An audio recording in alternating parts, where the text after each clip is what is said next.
Every state contract is more than paperwork. It is revenue, payroll, bonding capacity, and for small, certified firms, a chance to survive long enough to compete again. And behind Illinois purchasing sits a single figure, a supplier diversity benchmark discussed for years that matters more than any launch headline. We will come back to that number. On June 30th, 2026, the Illinois Commission on Equity and Inclusion announced a new mentor-protégé program for BEP certified vendors. Governor J.B. Pritzker reacted. The question is whether this changes access or adds another layer to the system. By the end, you will know what is proven, what is not, and why it matters. July 1st, 2026, Chicago. One day after its Tuesday press release, the Illinois Commission on Equity and Inclusion put a new mentor-protégé program into the public record. CEI is not an outside advocacy group. It operates inside Illinois State Procurement Equity Framework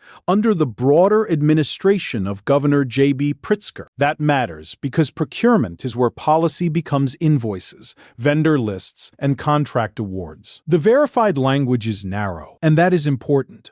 CEI described the program as a new initiative designed to empower vendors certified in the Business Enterprise Program, known as BEP. The supplied material does not include a verified direct quote from Governor Pritzker, so we are not going to manufacture one. What is confirmed is the signal. BEP certified diverse businesses were being offered a formal structure around mentorship, capacity building, and possible pathways toward larger state contracting opportunities. Supporters can fairly argue that firms do not scale by certification alone. They need relationships, experience, and institutional knowledge. The harder question is whether this program changes access to opportunity or simply teaches firms how to navigate the same bottleneck. BEP is the gatekeeper because it decides which firms are formally recognized as diverse vendors inside Illinois procurement system. In plain terms, the Business Enterprise Program is a certification framework for businesses owned by minorities, women, and persons with disabilities. The purpose is not to hand out contracts automatically. It is to create a verified pool of vendors eligible for fairer access when the state buys goods and services. That distinction matters. Certification can open the door, but it does not carry a firm through the bid. A small contractor can be BEP certified and still hit bonding requirements it cannot meet. A professional services firm can qualify on paper and still lack the insurance thresholds, past performance record, or cash flow needed to survive a state payment cycle. A vendor can be eligible and still lose inside a bid process built around scale, compliance language, and relationships with prime contractors. Supporters of strict procurement rules are right about one thing. Public contracts need safeguards. Taxpayer money requires documentation, capacity, and accountability. But the reframe is simple. If the rules demand scale before opportunity, then smaller certified firms can remain permanently certified and permanently excluded. That is where CEI's mentor-protégé program becomes more than a press release. It is aimed at the gap between qualifying and actually competing. The next question is whether mentorship changes the pipeline or just teaches firms how narrow the pipe really is. Start with the smallest piece of evidence, a certified vendor trying to understand the rules. Before CEI announced the mentor-protégé program in 2026, Illinois BEP materials already pointed in the same direction. The state was not just maintaining a certification list, it was building outward-facing resources, stakeholder engagement, and compliance guidance around how diverse vendors actually move through procurement. That matters because the benchmark is not small. The number is 30%. Illinois supplier diversity discussions have long centered on a widely cited aspirational BEP utilization benchmark of 30%. Let that land for a second. This is not a symbolic target at the margins of state spending. It is a scale target target, and scale changes everything. The opposing view is reasonable. Certification must be strict. Public procurement cannot run on good intentions. Agencies need verified ownership, documented eligibility, performance records, and compliance checks because taxpayer money is involved. But that is exactly why the Mentor-Protégé program is revealing. If Illinois wants certified firms participating at that level, a directory is not enough. Firms need the capacity to price larger scopes, manage deadlines, meet audit requirements, carry insurance, handle cash flow, and work inside subcontracting relationships with prime contractors. This is where the evidence escalates. Governments usually create procurement mentoring programs when they see a gap between eligibility and performance, not a gap in ambition, not a gap in paperwork, a capacity gap.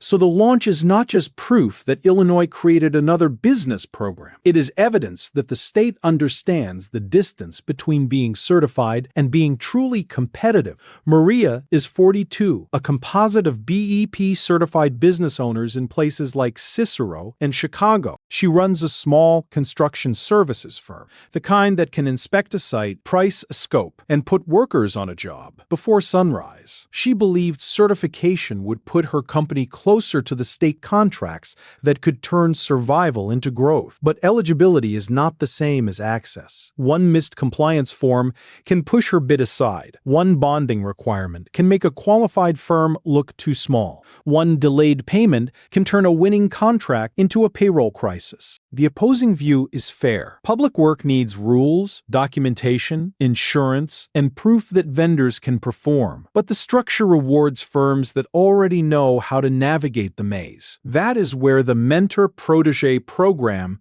becomes more than a press release. A strong mentor could teach Maria how to estimate public work, organize documentation, manage subcontractors, read bid language, and survive the cash flow timing that comes with government contracts. And if firms like hers grow, the impact does not stop with one owner. It reaches local workers, suppliers, bookkeepers, drivers, apprentices, and neighborhoods that never appear in procurement statistics. So the next question is not whether Maria is qualified, it is whether the system can recognize capacity before it disappears. The loop begins before the first bid is opened. State agencies set supplier diversity goals. Prime contractors then look for certified partners who can help meet those goals. Smaller BEP certified firms need past performance to prove they can handle meaningful scopes, but they cannot build that record until someone gives them meaningful work. That is the trap. Every attempted fix can tighten it. Stricter compliance can improve accountability, but it can also add paperwork for firms without in-house legal teams. Larger contracts can lower administrative costs for the state, but they can bundle work beyond the reach of smaller vendors. Faster goal setting can signal urgency, but it does not automatically expand the number of firms ready to perform at scale.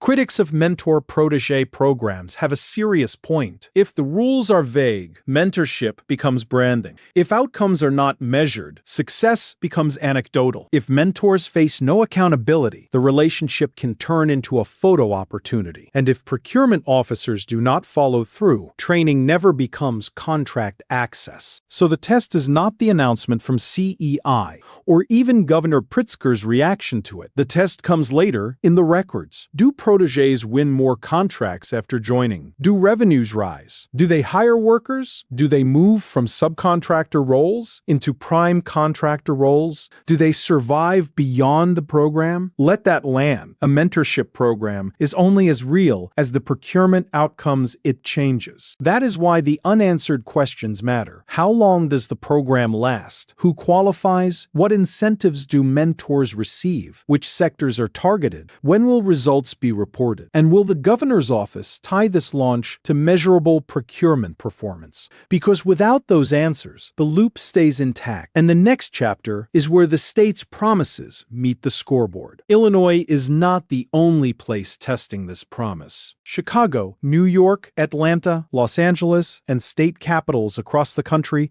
are asking the same question. Can public dollars build durable durable local firms, or only better press releases? Here is the verdict. Mentorship is not success. Contracts are. If Maria moves from certified but stuck to winning real work, hiring workers, and outgrowing the need for help, this launch matters. If not, it becomes another well-written announcement. So watch the reports, watch the awards, watch participant outcomes. Should states judge programs like this by participation numbers, contract dollars, or long-term business survival? Thank you for watching.